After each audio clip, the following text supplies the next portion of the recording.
नमस्कार दोस्तों, आज मैं बात करने के लिए जा रहा हूँ दो उभरते शहर, दो ऐसे शहर जो कि पॉलिटिकल सपोर्ट के कारण काफ़ी तेज़ी से आगे बढ़ रहे हैं। और अगर इसी गति से ये दोनों शहर आगे बढ़ते हैं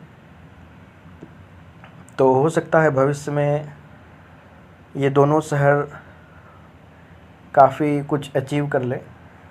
और उन दोनों शहर का आप नाम जानते हैं, एक बिहार में है तो दूसरा झारखंड में है। तो पहला शहर है दरभंगा जो कि उत्तर बिहार में आता है, दूसरा शहर है देवघर जो कि उत्तर पूर्वी झारखंड में आता है। और आज मैं इसी दोनों की कंपैरिजन को करने वाला हूँ। दरभंगा जहाँ मिथिला का एक अभिन्न भाग है, वहीं देवघर अंग प्रदेश का एक अभिन्न भाग है। देवघर में अंगिका भाषा बोली जाती है, वहीं दरभंगा में मैथिली भाषा बोली जाती है।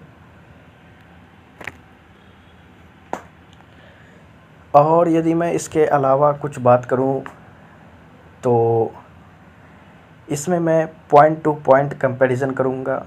पहला पॉइंट है कि आप इन दोनों शहर तक कैसे पहुंच सकते हैं। तो इसमें देवघर को एक प्लस पॉइंट ये मिल जाता है।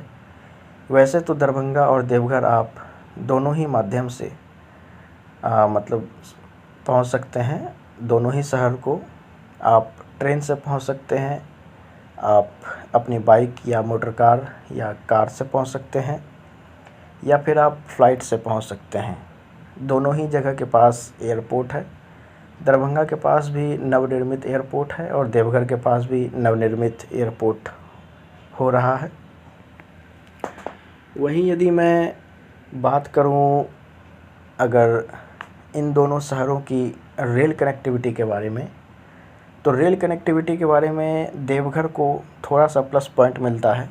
और प्लस पॉइंट ये है कि देवघर रेलवे स्टेशन तो है ही, इसके साथ ही Jasidih railway station Howrah Delhi main line पर मौजूद है, जहां पर से आपको राजधानी, दुरंतो या फिर हमसफ़र सारी ट्रेनों की, प्रीमियम ट्रेनों की कनेक्टिविटी आपको मिलती है। जसीडी से आप ऑल ओवर इंडिया में कहीं पर भी जा सकते हैं। वहीं दरभंगा से आपको भी कनेक्टिविटी मिलती है, लेकिन उतनी नहीं जितनी कि आपको जसीडी से मिलती है।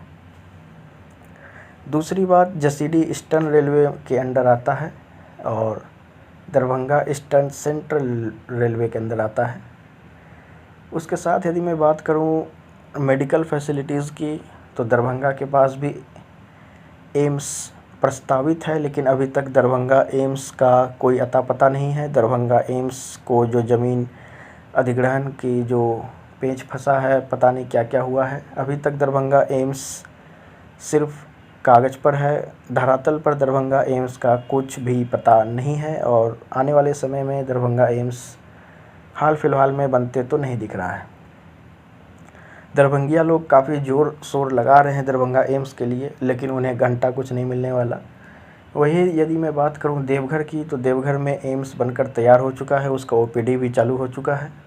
तो यहाँ पर भी देवघर को एक प्लस पॉइंट मिलता है। मतलब यहाँ पे देवघर आपको दरभंगा को डिफीट करते हुए मिल रहा है। यहाँ पे देवघर दरभंगा को बीट कर रहा है। ऑल इन ऑल कहा जाए तो अंग प्रदेश मिथिला को बीट कर रहा है। उसके बाद फिर मैं बात करूं देवघर में टूरिज़्म के लिए, तो देवघर में आप टूरिज़्म के लिए बाबा बैजनाथ धाम जा सकते हैं। बहुत ही विश्व प्रसिद्ध है हिंदुओं के लिए और बहुत ज़्यादा मान्यता है।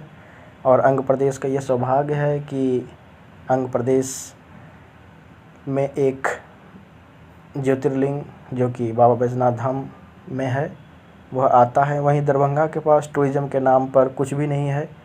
दरभंगा एक अंडर डेवलप्ड शहर है, जिसे कि डेवलप करने की साजिश की जा रही है दूसरे शहरों की सारी चीज़ों को छीनकर, जो कि बहुत गलत बात है। उसके बाद यदि मैं बात करूं यहाँ पे राज्य की, तो अब मैंने आपको बताया है कि दरभंगा बिहार राज्य का एक अभिन्न अंग है। वहीं देवघर झारखंड राज्य का एक भाग है जो कि झारखंड के अंग प्रदेश के अंदर आता है। झारखंड सरकार के सेंसस के मुताबिक देवघर की मुख्य भाषाओं में से हिंदी और अंगिका है। वहीं बिहार सरकार के सेंसस के हिसाब से दरभंगा में हिंदी सर्वाधिक बोली जाती है और फिर मैथिली बोली जाती है। दरभंगा के लोकल लोग जो कि वहाँ पे स्थानीय निवासी हैं, वो लोग भी मैथिली को मानते हैं कि मैथिली एक गवार और उतनी अच्छी भाषा नहीं है। वो लोग हिंदी की जगह, मैथिली की जगह हिंदी बोलना ज़्यादा पसंद करते हैं और दरभंगा शहर में आपको 99% लोग हिंदी ही बोलते हुए दिखेंगे। कुछ लोग मैथिली को लेकर के दरभंगा को बहुत ज़्यादा प्रमोट कर रहे हैं, लेकिन ये सब एक सिर्फ प्रोपेगेंडा है। वहीं देवघर में यदि आप जाते हैं देवघर शहर में, तो देवघर शहर में आपको लोग अंगिका भाषा बोलते हुए बड़े शान से दिख जाएंगे, क्योंकि अंगिका भाषा को यहाँ पर अच्छी खासी उसकी जगह दी गई है।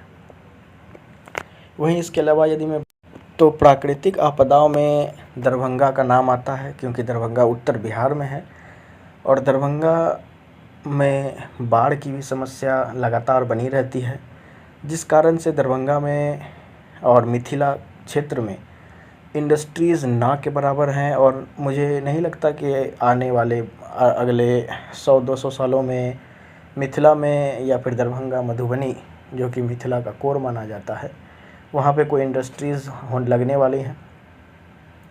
इसके साथ ही दरभंगा में इंडस्ट्रियलाइजेशन बिल्कुल ज़ीरो है। वहीं देवघर में आपको इंडस्ट्रियलाइजेशन काफ़ी मिलेगा, क्योंकि देवघर धनबाद से नज़दीक है और देवघर में भी इंडस्ट्रीज़ काफ़ी लग रही हैं। इसके साथ यदि मैं बात करूं एक हवाई अड्डे की, तो दरभंगा चूँकि अंतर्राष्ट्रीय सीमा से नज़दीक है नेपाल की सीमा से, और भारत नेपाल के बिगड़ते रिश्तों को देखते हुए दरभंगा हवाई अड्डा जो कि अभी बना है सिविल बना है, लोगों के लिए बना है। भविष्य में उसे सैन्य हवाई अड्डे में बदल दिया जाएगा और सैन्य हवाई अड्डे में बदलते के साथ जो दरभंगा हवाई अड्डा अभी लोगों के लिए है, ये बंद हो जाएगा। और दरभंगा हवाई अड्डा जिस पर अभी काफ़ी दरभंगिया लोग इतरा रहे हैं, फिर उनका मुंह जो है बंदर जैसा बनने वाला है। उसके साथ ही देवघर हवाई अड्डे पर ऐसा कोई भी चीज़ नहीं है कि इसे सैन्य हवाई अड्डे में बदला जाएगा, लेकिन दरभंगा हवाई अड्डे को सैन्य हवाई अड्डे में बदला जा सकता है, ऐसा अनुमान है। और इसके साथ ही दरभंगा और देवघर दो ऐसे शहर हैं जो कि मैंने बताया कि काफ़ी तेज़ी से आगे बढ़ रहे हैं।